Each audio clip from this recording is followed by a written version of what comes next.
The gravity of Wicked for Good's final scene packs an emotional punch for Elphie and Glinda, but nestled in that bittersweet finale is a brand new optimistic note that was never in the original Broadway musical. Yippee-ki-yay, movie lovers! Yes, Wicked for Good makes some huge changes to the ending of the story, and in this video I'll reveal all the little details you might have missed in the final scenes, and also what they mean for a possible third movie. Obviously, spoilers ahead. Okay, let's get straight to that ending. Glinda watches Elphaba seemingly melt at the hands of Dorothy's bucket of water, not knowing Elphie has faked her death. As Elphaba flees Oz with Fiyero, Glinda, then Elphie reprise the final lines of their duet, For Good. As they finish singing, the Grimoire, that's the book of spells that Elphie gave Glinda before leaving, magically flutters open, and as it settles on a page, Elphie smiles, turns back to Fiyero and continues on her journey into the desert. Now, remember the first time that Glinda saw the Grimoire open was back in the first film, when the spellbook opened for Elphie in front of the wizard and Madame Morrible. The way Elphie smiles after it opens this time for Glinda implies she's sending her popular friend a message that she's actually still alive, something which isn't hinted at all in the original musical. In the Broadway ending, there's no reason for Glinda to think that Elphie survived. Instead, Glinda has to live with the thought that some of her actions may have contributed to her friend's death. She lost everything to become Glinda the Good and ended up sad and alone. And although Elphaba is exiled, she still has her love with her, Fiyero. In contrast, the movie has massively changed this, with a more hopeful ending which signals to Glinda that Elphie has made it out alive, which therefore even sets up the possibility of a third movie where Glinda will try to find where Elphie's gone and bring her back to Oz. And there's an even bigger hint to this in the page the Grimoire settles on when it opens up to Glinda. There are two hands separated on opposite pages, symbolising how the friends are currently apart, and there are also shapes that resemble a pair of eyes on each side of those hands. I think these lines also call back to the line that Elphie sang to Glinda in For Good when they understood they had to part ways. You'll be with me like a handprint on my heart. So could this page be a spell for two people to communicate across a distance? I think Elphie controlled the page the book opened to, so this could well be a message to Glinda for a spell to connect them back together. Merch for the movie also highlights this page from the Grimoire, so it's definitely significant. There's also a second way to interpret the fact the book opens for Glinda, which is that she's about to become, or is already, magical. In effect, the book has judged that Glinda is now worthy of accessing the spells and power within. In the Broadway musical, Glinda was never able to do any magic, although she did in the Wicked novel that the musical's based on, and also in the classic Wizard of Oz film. However, Glinda's arc to becoming magical was deliberately set up in both Wicked movies. For example, as a child, she wanted a magic wand for her birthday, but when her attempts to cast a spell failed, she pretended she made a rainbow appear.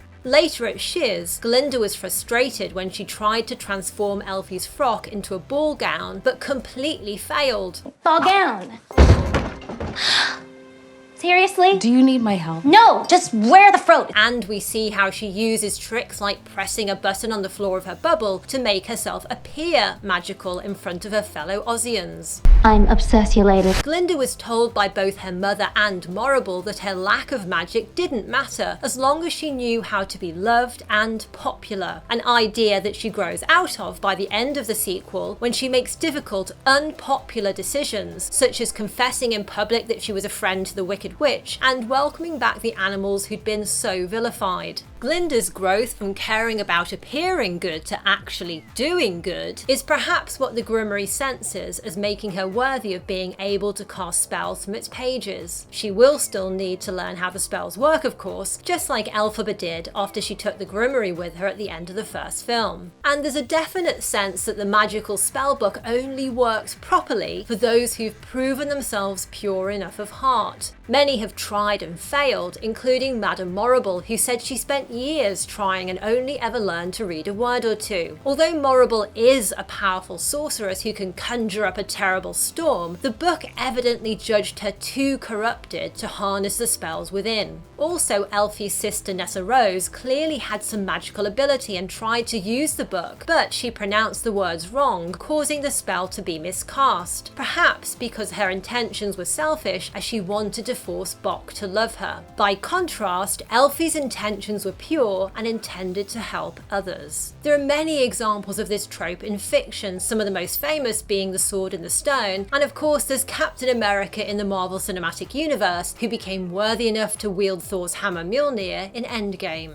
By the way, I don't know if anyone caught this very tiny detail towards the end of the movie, but after Glinda begins to perform good deeds by ridding Oz of its corrupt rulers, when she goes to ride in her bubble, it forms around her without her needing to stomp the button, perhaps implying she's become magical already. Later though, after she joins in the celebrations of the Wicked Witch's death in Munchkinland, she does use the button. Now, this could be her losing her magic temporarily as she fails to be true to herself and feels forced to go along with celebrating the demise of her dear friend. In other words, she loses her magical potential because she's shown herself unworthy in that moment. Another possible reason why Glinda's become magical is found in a deleted scene from the first movie where we see her struggling to do magic again. Didn't expect magic to be so hard. Maybe it's harder for you to make magic because things have been kind of easy for you, so you don't need it. That would imply that Glinda's become magical because of the pain and suffering she's gone through losing Elfie and Fiyero by the end of the sequel. However, it's debatable whether a deleted scene is strictly canon. Given that Elfie is in exile, if Glinda really is magical now, the popular witch can use her powers to help restore Oz and fulfill the prophecy from the first movie's Grimmery song, aka One Short Day, which basically states that in Oz's darkest hour there will come one with the power to read the Grimmery again and make Oz joyous once more.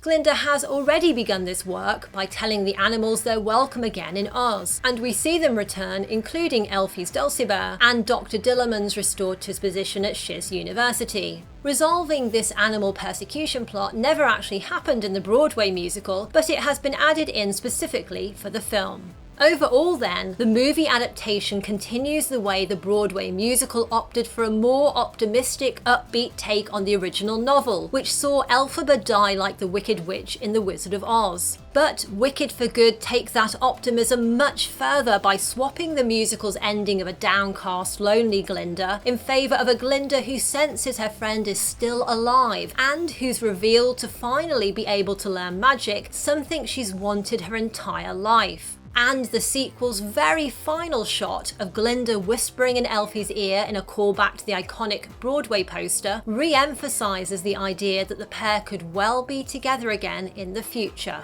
But what do you think about how Wicked for Good ended? Do you like the changes, and what do you think could happen in a third movie? And if you're curious about how murderously horrifying the original Wicked novel really is, tap here to check out my video all about that. Yippee-ki-yay, movie lovers! See you next time!